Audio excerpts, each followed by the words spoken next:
नमस्ते प्यारे विद्यार्थियों, आप सबको स्टडी मैथ यूट्यूब चैनल में आप सबका हार्दिक स्वागत है। अभिनंदन। मैं लेकर आया हूँ कक्षा 10 की गणित, जो बहुत ही आसान तरीके से। तो अपन पिछले वीडियो के अंदर प्रश्न वाली 8.1 त्रिकोणमिति का परिचय का 9वां प्रश्न पढ़ चुके हैं और आज अपन पढ़ने जा रहे हैं 10वां प्रश्न, जो बहुत ही आसान तरीके से। तो चलिए आइए सबसे पहले प्रश्न को अच्छी तरीके से पढ़ते हैं कि प्रश्न में क्या दिया हुआ और क्या पूछा गया है। तो प्रश्न क्या है 10वां कि त्रिभुज PQR में जिसका कोण Q समकोण है। एक त्रिभुज है, उस त्रिभुज के अंदर Q कोण क्या होना चाहिए? समकोण है।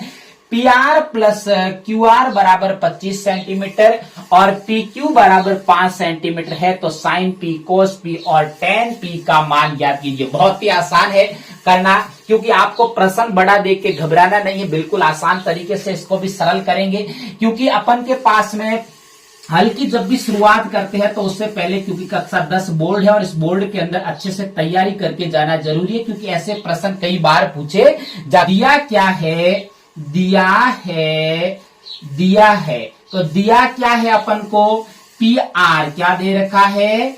PR प्लस QR बराबर 25 सेंटीमीटर क्या दे रखा है? PR प्लस QR बराबर कितना दे रखा है? 25 सेंटीमीटर। और उसके बाद में अपन को कहा है कि एक समकोण त्रिभुज बनाना है। तो अपन चलिए आइए एक समकोण त्रिभुज बनाते हैं। ये समकोण त्रिभुज बनाया। इस त्रिभुज के अंदर एक 90 डिग्री का कोण है और 90 डिग्री के सामने वाली भुजा क्या कहलाती है? कर्ण। और जो 90 डिग्री का कोण है वो कैसा, क्या नाम है उसका? Q कोण है। क्या है? Q। बाकी अपन को नाम देना है तो P ऊपर वाला रख देते हैं, P, Q और R ये क्रम से नाम हो गया।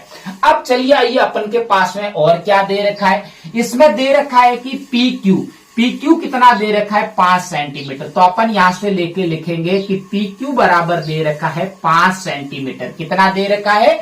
5 सेंटीमीटर। जो अपन को दे रखा है वो अपन लिख लेंगे, बाकी नहीं दे रखा है तो वो अपन क्या करेंगे। अब देखो उसके बाद में इसने क्या कहा कि PR, जो ये PR और QR, जो QR है, इन दोनों का योग 25 सेंटीमीटर है। लेकिन अपने पास में कोई अलग से भुजा नहीं दे रखी है, तो अपन कैसे करेंगे? बिल्कुल अपन को घबराना नहीं है, बहुत ही आसान तरीके से इसको करेंगे। तो चलिए आइए मान लेते हैं कि माना कि QR बराबर कितना है? X सेंटीमीटर और PR बराबर क्या है? Y centimetre. अपन मान सकते हैं इसको।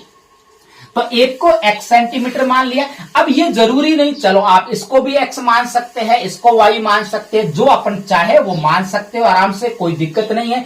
चलिए आइए इनको अपन ने मान लिया है, तो मान के अपन मान रख सकते हैं। तो अपन को ये भी दे रखा है, क्या दे रखा है?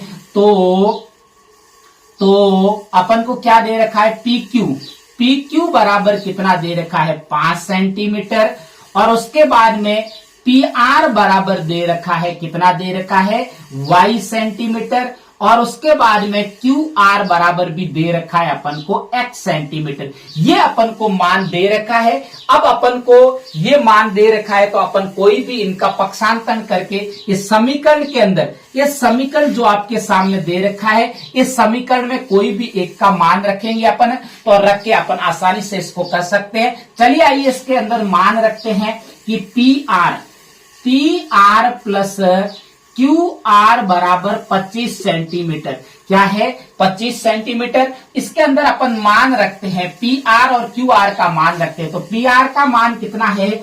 Y प्लस QR का मान कितना है? X और बराबर में कितना है? 25। तो अपन पक्षांतन करेंगे, क्योंकि अपन को तो कोई भी एक का मान चाहिए, तो अपन आसानी से इसको पक्षांतन कर सकते हैं। Y बराबर होता है 25, x इधर प्लस का था, बराबर के इधर आएगा तो माइनस का x हो जाएगा। तो y बराबर अपना क्या आया है? y का मान कितना आया है? 25 माइनस x। क्या आया है? 25 माइनस का x। अब अपन पाइथागोरस प्रमेय के द्वारा बिल्कुल आसानी से ज्ञात कर सकते हैं। तो चलिए आइए पाइथागोरस प्रमेय के द्वारा अपन क्या ज्ञात करेंगे? इस x का मान ज्ञात करेंगे। x और जो अपने पास x दे रखा है, इसका आसानी से मान ज्ञात कर सकते हैं। तो चलिए आइए त्रिभुज PQR में पाइथागोरस प्रमेय द्वारा, पाइथागोरस प्रमेय द्वारा, पाइथागोरस प्रमेय द्वारा। तो बहुत ही आसान तरीके से अपन ज्ञात कर लेंगे, क्योंकि पाइथागोरस प्रमेय का फॉर्मूला अपन को पता है।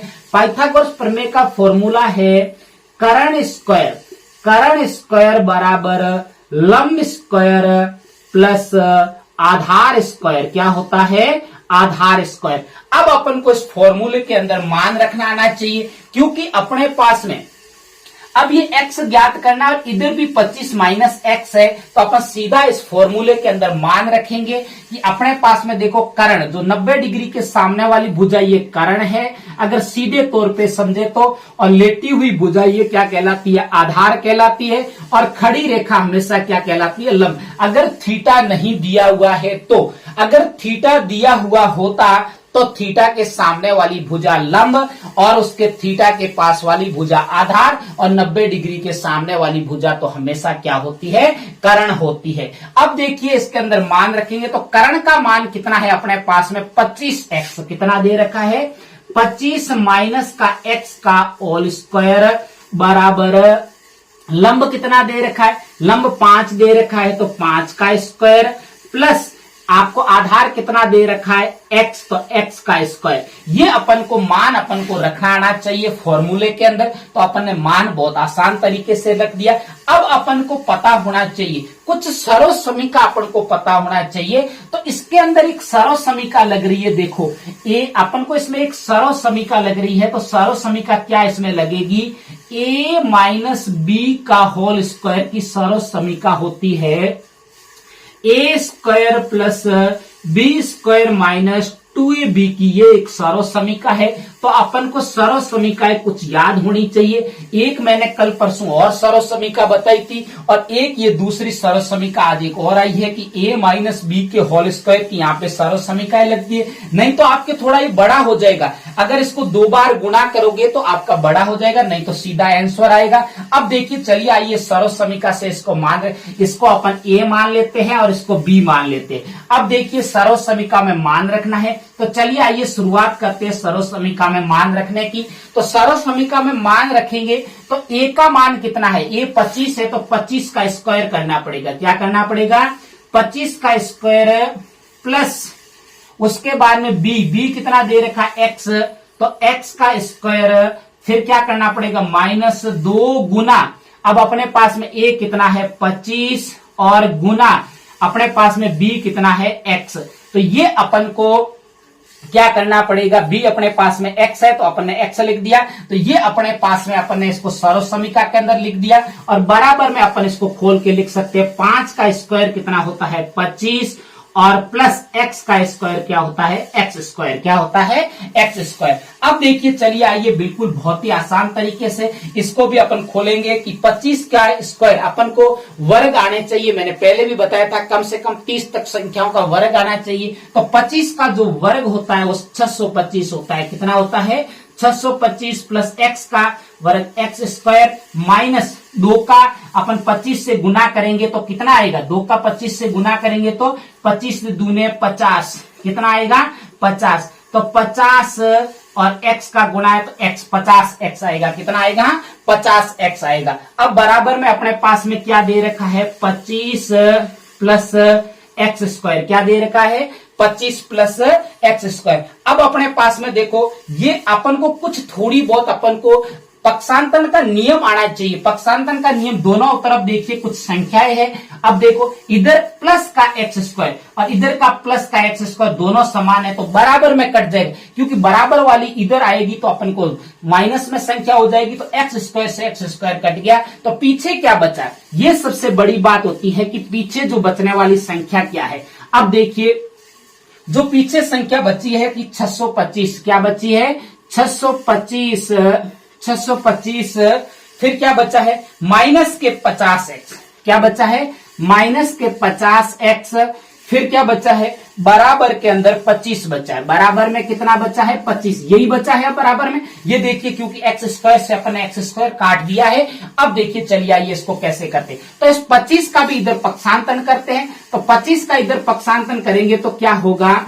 625 माइनस 50x इधर प्लस के 25 है तो इधर आएगा तो माइनस का 25 बराबर में क्या बचा 0। क्या बचा 0, क्योंकि इधर बराबर में कुछ नहीं बचा, सारी इधर आ गई तो बराबर में क्या बचा 0। अब देखिए अपन काट सकते हैं, माइनस के ये 25 है, ये प्लस के 625 है तो कट जाएंगे, तो यहाँ पे कितना बचेगा 625 में से 25 गए, कितने बचे 600। कितने बचे 600 माइनस 50x बराबर में क्या बचा 0। अब देखिए अपन को तो क्या चाहिए, केवल x का मान चाहिए, अपन को तो केवल x का चर राशि का मान चाहिए, तो चर राशि अचर राशियों को इधर भेज देंगे, तो इधर क्या बचेगा माइनस का 50x बराबर 600, इधर प्लस के थे इधर आएंगे तो माइनस के 600 हो जाएंगे, और 0 को जोड़ने पर कुछ फर्क नहीं पड़ेगा, चाहे प्लस का 0 हो चाहे माइनस का 0 हो। 0 हमेशा धनात्मक पूर्णांक होता है, कभी भी ऋणात्मक पूर्णांक नहीं होता है। अब चलिए आइए देखिए, अब आप बराबर में दोनों से माइनस काट सकते हो, तो बराबर में क्या बचा 50x बराबर 600 बचे। कितने बचे, अपन को तो x चाहिए, तो x बराबर क्या होगा 600 बट्टे कितना होगा 50, और 0 से 0 कैंसिल, और इस 5 से 60 को काटेंगे तो 12 बार 12 पंजे 60 होता है, तो 12 आंसर आया। x का मान अपने पास में कितना आया 12। तो अपन लिख सकते हैं कि x का मान अगर अपने पास में 12 है तो अपन के पास में इस x का अब कितना मान प्राप्त हुआ है 12। कितना हुआ है 12 सेंटीमीटर। और उसके बाद में अपन को तो y भी प्राप्त कर सकते हैं, तो y बराबर 25 माइनस एक्स, तो y बराबर क्या है 25 माइनस एक्स। इधर देखिए y बराबर ये अपने पास में आया था कि 25 माइनस का x। इस समीकरण में मान रखो, इस समीकरण में मान रखोगे x का, तो y बराबर क्या होगा y बराबर 25, x का मान कितना है 12, ये अभी आया तो 12 इसमें से घटाओगे तो बराबर में अपने पास में कितना बचेगा, तो y का अपन 12 घटाएंगे तो इसमें से 5 में से 2 गए, पीछे बचे 3, और 2 में से 1 13। कितना आएगा 13। तो जो ये अपने पास में y आया है वो कितना आया है 13 सेंटीमीटर। कितना आया है 13 सेंटीमीटर प्राप्त हुआ है। तो अब देखिए ये 13 सेंटीमीटर प्राप्त हो गया। अब अपन आसानी से, अपन को दिखने में प्रश्न बहुत आसान दिख रहा था लेकिन बहुत बड़ा प्रश्न था। अब अपन इनका मान ज्ञात कर सकते हैं कि साइन पी, कोस पी और टेन पी का मान आसानी से ज्ञात कर सकते हैं। तो चलिए आइए इनका मान ज्ञात करते हैं अपन। तो नंबर 1 पे अपन को क्या दे रखा है साइन पी। क्या दे रखा है साइन पी। अब देखो साइन को सबसे पहले लिखा कैसे जाता है, मैंने पहले भी आपको बताया था कि लाल बट्टा कक्का को कभी मत भूलना। लाल बट्टे कक्का, लाल बट्टे कक्का क्या कहता है, पहले को इसको साइन, दूसरे को कोस, टेन, उसके बाद में कोट, उसके बाद में सेक, और इसके बाद में कोसेक। मुझे उम्मीद है कि आपको अभी ये याद हो गया होगा, क्योंकि लाल बट्टे कक्का को अपन ने लगातार 10 दिन से पढ़ रहे हैं, इसको 10 प्रश्न हो गए, इसमें बार बार यही काम में आ रहा है। अब देखिए अपन को साइन को लिखा जाता है हमेशा लंब बट्टे कर्ण। एल का मतलब लंब, के का मतलब कर्ण, मतलब कि इसको लिखा जाता है लंब बट्टे कर्ण, लंब बट्टे कर्ण। तो अब इसका मान में लंब कैसा होगा, अब देखो यहाँ पे थोड़ा ध्यान रखना है। पहले तो अपन ने सीधा लंब आधार और आधार को मान लिया, लेकिन अब की बार थीटा दे रखा है, स्पेशली देखो कितना दे रखा है टी दे रखा है, तो अपन को इस पी को थीटा मानना है। इस पी को थीटा मानेंगे तो इसके सामने वाली भुजा क्या कहलाती है, हमेशा लंब कहलाती है। तो लंब अपने पास में एक्स का मान 12 आया था, तो लंब का मान कितना है 12, और बटे में कर्ण अपने पास में अभी अपन का आया था वाई का मान 13 आया था, तो कर्ण कितना है 12 बटे 13। उसके बाद में नंबर 2 पे बात की जाए तो अपना क्या है कॉस पी। क्या है कॉस पी। अब देखो कॉस पी, कॉस को कैसे लिखा जाता है, तो सबसे पहले तो कॉस को देखो सूत्र क्या है, फॉर्मूला क्या है। कॉस को ए बटे के, मतलब कि ए का मतलब आधार, के का मतलब कर्ण, आधार बट्टे कर्ण। कैसे लिखा जाता है आधार बट्टे कर्ण, कैसे लिखा जाता है आधार बट्टे कर्ण। अब अपन को यहाँ पे भी ध्यान देना है, पी को इधर भी थीटा मानना है, इसमें पी को थीटा मानेंगे तो थीटा के इसको भी पी को मानना है, तो सामने वाली भुजा हमेशा क्या कहलाती है लंब कहलाती है। अपन को तो आधार चाहिए, तो आधार क्या है 5 सेंटीमीटर, तो अपन का आधार है 5 बट्टे कर्ण कितना है अपने पास में 13, तो अपना इसका मान आएगा 5 बट्टे 13। उसके बाद में तीसरा चाहिए अपन को टेन पी। तीसरा क्या चाहिए ten P. Ten P, ten को कैसे लिखा जाता है, टेन को लिखा जाता है एल का मतलब लंब, ए का मतलब आधार, तो टेन को लिखा जाता है आधार बट्टे सॉरी लंब बट्टे आधार, tan को कैसे लिखा जाता है, लंब बट्टे आधार। तो लंब बट्टे आधार, तो इसमें भी थीटा किसको मानना है, पी को मानना है। किसी पी को थीटा मानना है तो सामने वाली भुजा क्या कहलाती है, लंब कहलाती है। और लंब अपने पास में कितना है 12, मतलब कि 12 बट्टे आधार कितना है, ये देखो 5, तो 12 बट्टे कितना आएगा 5। ये तीनों के आपके सामने आंसर आ गया है, ये है। तो चलिए आइए, मुझे उम्मीद है कि आपको ये प्रश्न अच्छे से समझ में आया। अगर नहीं भी आया तो इसको बार बार देखो, बार बार बिना देख के मिलाने का प्रयास करो, तभी जाके समझ में आएगा। और अगर मेरे पढ़ाने का तरीका आपको अच्छा लगे तो मेरे चैनल को सब्सक्राइब करना और आगे अपने प्यारे प्यारे दोस्तों को शेयर करते रहना। तब तक मेरे स्टडी मैथ यूट्यूब चैनल पर बने रहे। नमस्ते।